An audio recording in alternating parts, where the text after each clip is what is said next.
वक्त पर एक ही सवाल है कि आखिर उनकी समस्याओं का हल कब होगा। आखिर कब तक मुख्यमंत्री योगी आदित्यनाथ उनको इस तरह से आश्वासन देते रहेंगे, क्योंकि हाल फिलहाल में जिस तरह की खबरें निकलकर सामने आई है उससे ये कहा जा रहा है कि आने वाले कुछ महीनों में ही समस्याओं का हल हो जाएगा। और जो तमाम संगठन है उनके द्वारा ये कहा गया है कि अभी सरकार की तरफ से कोई निश्चित समय नहीं बताया गया है। हाँ, लेकिन ये जरूर कहा गया है कि आने वाले वक्त में उत्तर प्रदेश के शिक्षा मित्रों की समस्याएं जरूर हल हो जाएंगी। तो यहाँ पर अब धरातल पर शिक्षा मित्र ये सवाल खड़े कर रहे हैं कि आखिर कब तक इन समस्याओं का हल किया जाएगा, क्योंकि 2017 से लेकर अब तक तो लगातार ऐसे ही आश्वासन मिलते हैं। तो हर आश्वासन पर हम सब ने विश्वास किया और हर आश्वासन के बाद बस उनकी उम्मीदें ही टूटती हुई नजर आई हैं। तो क्या उन्हें इन सारी चीजों पर विश्वास करना चाहिए? लगातार यही सारे सवाल खड़े हो रहे हैं। इस पर संगठन के पदाधिकारियों का यही कहना है कि 2023 के बाद जिस तरह की स्थितियां बनी है उस हिसाब से लग रहा है कि मानो अब समस्याओं का हल हो जाएगा। और फिर मुख्यमंत्री योगी आदित्यनाथ ने भी कह दिया है कि उन्होंने सोच लिया है कि आखिर शिक्षा मित्रों के लिए क्या कुछ करना है। बस थोड़ा सा धैर्य शिक्षा मित्र बनाए रखें, आने वाले वक्त में उनकी समस्याएं जरूर हल हो जाएंगी। लेकिन इस बीच में सबसे बड़ा सवाल ये खड़ा होता है कि 1 मई को जहां कोर्ट में सुनवाई होनी है, तो क्या इस बार कोर्ट में सरकार अपने दस्तावेजों के साथ पहुंचेगी? क्या सरकार किसी ठोस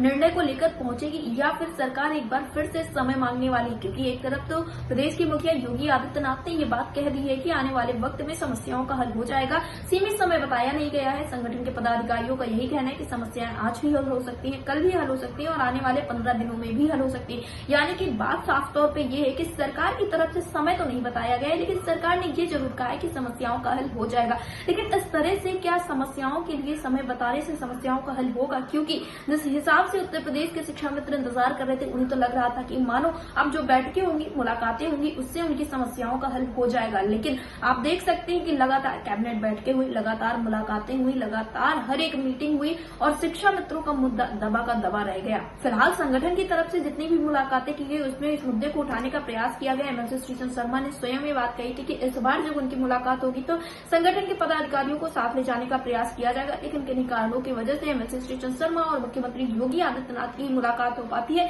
लेकिन इस दौरान भी उत्तर प्रदेश के शिक्षा मित्रों और अनुदेश को रसोइयों की आवाज को उठाया जाता है। लेकिन फिर भी सरकार की तरफ से बस एक ही बात कही जाती है कि आने वाले वक्त में हम आपकी समस्याओं का हल कर देंगे। आपको वो दौर याद होगा जब 22 जनवरी को एक कैबिनेट बैठक हुई थी और उस कैबिनेट बैठक से ये कयास लगाए गए थे बस अब समस्याओं का हल हो जाएगा। उसके बाद फरवरी में बैठकें हुई, उसके बाद मार्च में बैठकें हुई, महाकुंभ में बैठक हुई, लेकिन उन बैठकों का कोई फल नहीं मिल पाया, क्योंकि जब मुख्य मुद्दा जो है उत्तर प्रदेश के शिक्षा मित्रों का वही नहीं उठाया गया। तो इन बैठकों का क्या मतलब, इन मुलाकातों का क्या मतलब अगर उनकी समस्याओं का हल नहीं हो पा रहा है? फिलहाल इस तरह की तमाम बातें उत्तर प्रदेश में चल रही हैं, लेकिन यहाँ पर अब तो विपक्ष भी उत्तर प्रदेश के शिक्षा मित्रों के साथ खड़ा हुआ नजर आ रहा है और उत्तर प्रदेश के शिक्षा मित्रों के बीच भारी नाराजगी देखने को मिल रही। एक तरफ शिक्षा मित्र अब 2 तारीख के बाद से बड़ा कदम उठाने के लिए भी तैयार है अगर सरकार ने जल्द से जल्द कोई कदम नहीं उठाया। लेकिन इस बीच में जो शिक्षा मित्र संगठन है, कुछ उनका ये कहना है कि अभी वो इंतजार करेंगे। इस तरह से अब देखने को मिल रहा है कुछ शिक्षा मित्र आगे लोकतांत्रिक तरीके से बढ़ने का प्रयास करें तो कुछ लोग अभी सरकार का इंतजार करें। आपका क्या मानना है? क्या